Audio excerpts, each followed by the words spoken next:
लक्ष्मण हाकेंनी आपल्याला धमक्या दिल्या जातात असा दावा पुण्यातल्या पत्रकार परिषदेत केलाय। आजच त्यांना धमक्या दिल्याचा व्हिडिओ समोर आला होता।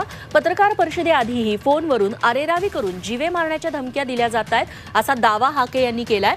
संतोष देशमुखांच्या मारेकऱ्यांना कठोर शिक्षा व्हायला हवी अशी मागणी त्यांनी केली।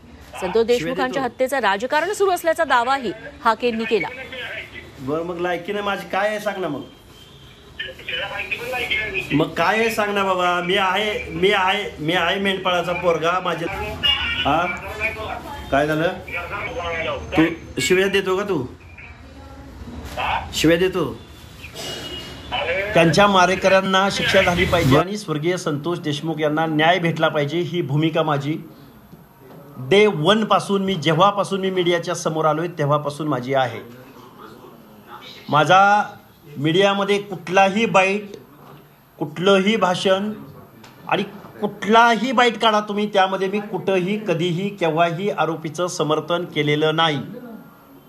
परंतु लक्ष्मण हाके हा जातीयवादी आहे।